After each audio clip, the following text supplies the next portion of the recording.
घाटी के अलग अलग इलाके में 70 से 80 आतंकी एक्टिव बताए जाते हैं और सीमा पार से पाकिस्तान के बैट कमांडो और भी आतंकियों को भारत में घुसाने की फिराक में हैं।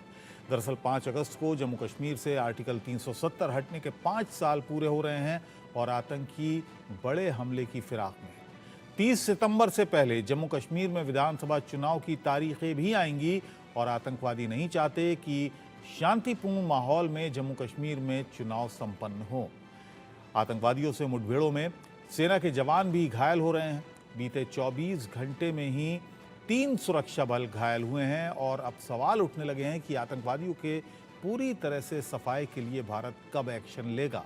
वो दिन कब आएगा जब भारत आतंकवाद के आकाओं को ही खत्म कर देगा।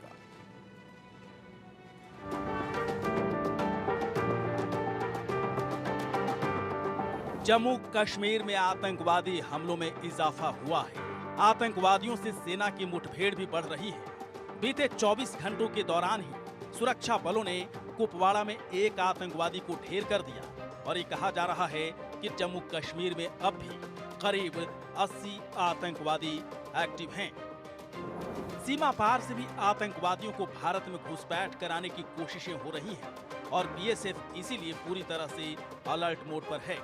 आतंकवादियों को घुसपैठ कराने के लिए पाकिस्तानी रेंजर और सेना लगातार कोशिश कर रही है। ये सामने जो आप टावर देख रहे हैं यही पाकिस्तान का टावर है और इसी के ठीक पास जो है एक घुसपैठ की कोशिश हो रही थी जिसे अब जो है वो नाकाम कर दिया गया है। ये जो इलाका है दरअसल ये अंतर्राष्ट्रीय सीमा का इलाका जो है यहाँ से दूसरी तरफ जो जानकारी है कई आतंकियों के ठिकाने जो हैं वहाँ पर हैं जहाँ से आतंकी घुसपैठ के प्रयास कर सकते हैं जिसे निपटने के लिए इस वक्त बीएसएफ जम्मू कश्मीर पुलिस ने जो है लगातार अलर्ट जो है वो किया हुआ है और ये सुनिश्चित किया जा रहा है कि किसी भी तरीके की अगर कोई घुसपैठ के प्रयास यहाँ से करने की कोशिश की जाए तो उसे नाकाम कर दिया जाए। अब आतंकवाद के सफाई के लिए ये मांग उठने लगी है कि भारतीय सेना को एलओसी पार करके आतंकवाद फैलाने वालों का सफाया करना ही होगा। इजराइल ने हाल ही में हमास के लीडर को ईरान में मार गिराया है, जबकि हमास के मिलिट्री लीडर को भी पिन पॉइंट टारगेट कर हवाई हमले में ढेर कर दिया गया और अब कश्मीर के लोग भी चाहते हैं कि आतंकवाद को जड़ से खत्म कर दिया जाए। Bureau report, India news. और अब सवाल उठता है कि क्या भारत के जवानों की शहादत का बदला लेने का सही वक्त यही है? हाफिज सईद और मौलाना मसूद अजहर जैसे आतंकियों का खात्मा आखिर कब होगा? क्या आतंकवाद की समस्या लश्कर जैश के आकाओं को ख़त्म करने से ही होगी? क्या भारत को भी अब एलओसी पार कर आतंकियों को ढेर करना चाहिए? इन तमाम सवालों पर आज हम चर्चा करेंगे। हमारे साथ खास मेहमान जुड़ रहे हैं। डॉक्टर DK पांडे हमारे साथ हैं, जाने माने डिफेंस एक्सपर्ट हैं। अरविंद तेजावत साहब हमारे साथ हैं, विदेश मामलों के जानकार हैं। और अहमद अयाज वरिष्ठ पत्रकार हैं, जम्मू कश्मीर से आते हैं। आप सभी का स्वागत है। DK पांडे जी, ये जो हो रहा है अगर हम देखें 2021 से लगातार घटनाएं बढ़ रही हैं। अब घुसपैठ की भी ये पुष्टि हो रही है कि लगातार घुसपैठ हो रही है। एक जगह से नहीं, कई जगह से आज भी घुसपैठ की एक कोशिश नाकाम हुई। ये सांबा सेक्टर में ये घुसपैठ की कोशिश हो रही थी, केरन सेक्टर में घुसपैठ की कोशिश हो रही थी। और कल मेरे साथ एक एक्सपर्ट थे, उन्होंने कहा कि कई जगह से ये घुसपैठ की कोशिश हो रही है और इसमें तेज़ी आई है, इसमें कोई दो राय नहीं है। अब सवाल ये उठता है कि जो जम्मू कश्मीर में घटनाएं हो रही हैं, सेना को बड़ा नुकसान झेलना पड़ा है। अगर हम 1 महीने की घटनाओं को देखें, राजौरी की घटनाओं को देखें या हम रियासी की घटना को देखें, कठुआ की घटना को देखें, हमले हुए, 10-12 हमारे जवान भी शहीद हुए इसमें। क्या ये सही वक्त है जब सीधा एक तरह से आर पार की लड़ाई पाकिस्तान से लड़नी चाहिए, उसी की भाषा में जवाब देना चाहिए? देखिए, निश्चित रूप से दुखद है कि पिछले अगर हम महीने, 1.5 महीने का समय देखें तो अचानक से जो है इंट्रूजन की खबरें बहुत तेज़ी से आई हैं और आतंकवादियों ने आने का प्रयास किया है। और इसका मुख्य कारण 2 है। एक तो जिस प्रकार से कश्मीर में लोकतंत्र की स्थापना के लिए जो है सफलतम प्रयास किए गए हैं भारत सरकार के द्वारा, और लोगों का लोकसभा चुनाव में जो है बहुत एक्टिवली पार्टिसिपेशन रहा है। उसके बाद G20 के भी हमने वहाँ पर प्रतिनिधियों को भेजा, और साथ में अब वो जो आम जो है वहाँ की जिंदगी है वो नॉर्मल्स की तरफ बढ़ रही है, और 3 लाख से ऊपर जो है वो वहाँ पर टूरिस्ट जा रहे हैं। तो ये बताता है कि वहाँ के लोग जो है धीरे धीरे वो अपने जो पुराना उसका माहौल था एक आतंकवाद का, उससे बाहर निकल रहे हैं। लेकिन एकदम से बढ़ने का मुख्य रीजन है कि कहा जाता है कि 50 से अधिक जो है आतंकवादियों ने इंट्रूजन किया, और बाद में जो उस किन क्षेत्रों से किया, उन क्षेत्रों से किया जहां से हमने कुछ डिफेंस फोर्सेस को विड्रॉ किया था, क्योंकि गलवान का इशू हुआ, साथ में अमरनाथ यात्रा भी है, और चुनाव के बाद भी हमने मुझे लगा चीजें जो है धीरे धीरे सामान्य हो रही हैं, और कुछ क्षेत्रों में सेंसिटिव थी। दूसरी बात जो है वो है कि जो लोकल लोग थे वो भी सपोर्ट कर रहे थे, जबकि पहले ये जो था लोकल जो लोकल्स थे उनका इतना ज्यादा कंट्रीब्यूशन नहीं होता था इन सब एक्टिविटी में। लेकिन जी। अब धीरे धीरे कहना एक तरफ है, दूसरी तरफ सेनाओं को जो क्षति हुई है, हमारे काफी जवानों का इवन ऑफिसर भी जो है उसमें शहीद हुए, तो जी। ये बताता है कि थोड़ा सा कैजुअलनेस भी, एक सर्टेन डिग्री ऑफ कैजुअलनेस, हालांकि फौज हमेशा तैयार रहती है, तो किसी को उम्मीद नहीं की जा रही थी, तो ये जो अचानक हुआ निश्चित रूप से वो दर्दनाक है।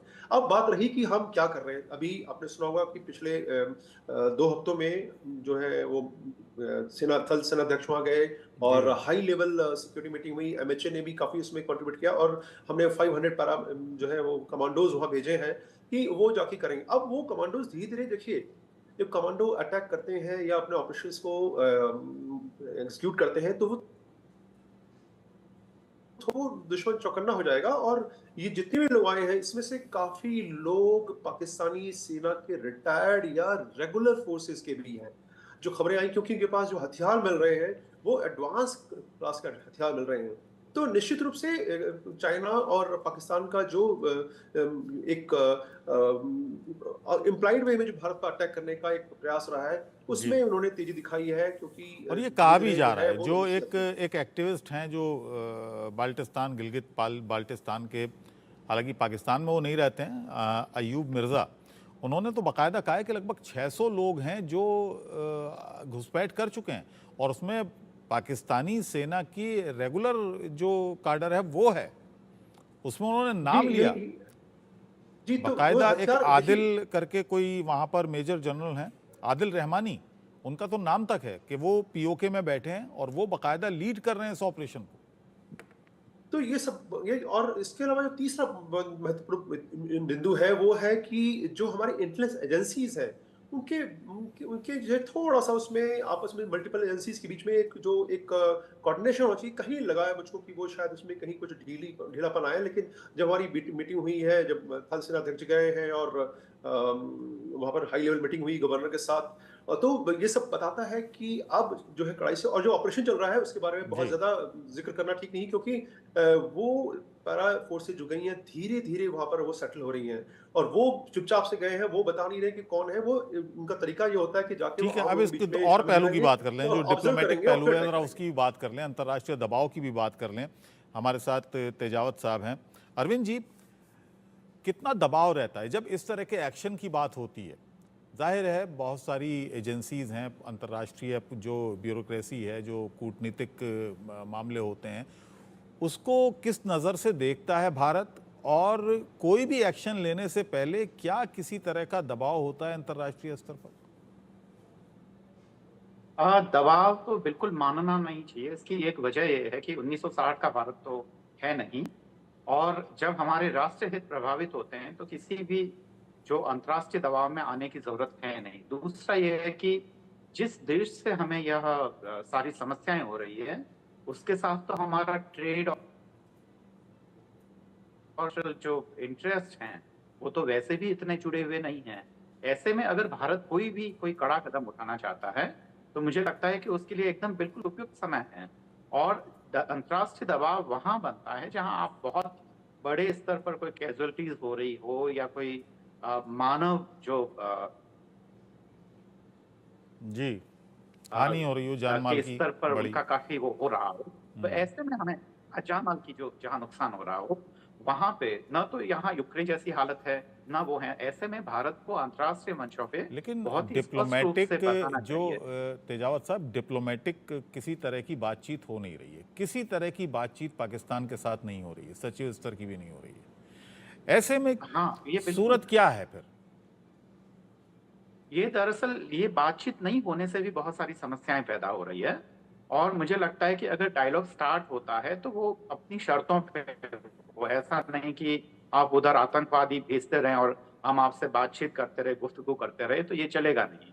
तो हैं, पर उसके अलावा कश्मीर में दरअसल स्थिति हालत थोड़ी सी अलग इसलिए है कि वहां अलगाववाद भी अपने आप में काफी मजबूत है। पर यह इसराइल और जो हमास के बीच में हो रहा है वैसा भी नहीं है। इसका कारण ये है कि वो दोनों ही एक डिफरेंट कल्चर और डिफरेंट तरीके से वो नहीं आ नहीं, रहे वो हैं, तो इशू बिल्कुल वो अलग उनमें है। ये देखिए, भी इसराइल और हमास को इसलिए भी नहीं मिला सकते क्योंकि वो इशू अलग है। और जिस तरह जी से बिल्कुल ठीक यूएन ने बात है। माना है कि वहां पर नाजायज कब्जा इसराइल का है, तो वो इशू अलग है। यहाँ तो हाँ, लीगल हमारा है कश्मीर। नहीं, इसमें जैसे कि जो मेरे पूर्व वक्ता है उन्होंने भी इस बात का जिक्र किया कि वहां पे जो हमारी डिफेंस फोर्सेस जा रही है उनको सेटल डाउन वगैरह होने में टाइम लगेगा, क्योंकि वहां पे सेपरेटिज्म के कारण हमारे लिए थोड़ा सा इतना आसान नहीं रह जाता है। तो जो लोकल सपोर्ट है वह भी हमारे लिए काफी मायने रखता है। पर दूसरे स्तर पर जैसा कि मैंने बार बार जिक्र भी किया है कि हमारे पास टेररिज्म को लेकर एक परफेक्ट पॉलिसी होनी चाहिए। और वो पॉलिसी हमारे घरेलू जो हालात है उसी को ध्यान में रखकर हम एक बेहतर पॉलिसी बना सकते हैं। और जब एक बार पॉलिसी तैयार हो जाती है तो बहुत सारे जो कानून से संबंधित या जो खासकर मानवाधिकार के हनन को लेकर जो मुद्दे आते हैं, या जो अंतर्राष्ट्रीय स्तर पर जो एमनेस्टी इंटरनेशनल वगैरह, या जो और भी जो यूरो अमेरिकन देश के हमारे ऊपर जो दबाव होते हैं, उनसे हमारे लिए निपटना थोड़ा सा आसान हो जाएगा। पर यह है कि यहाँ 2016 के बाद में हमने ये देखा है कि भारत ने आतंकवाद को लेकर एक अलग ही पॉलिसी का वह अनुसरण कर रहा है। तो अभी दरअसल मुझे लग रहा है कि अब वो वक्त आ गया है कि हम उस पॉलिसी को टेस्ट करें और कुछ जो मजबूत जो स्टेप उठाने की जो जरूरत है, वो मुझे लगता है कि वह समय आ गया।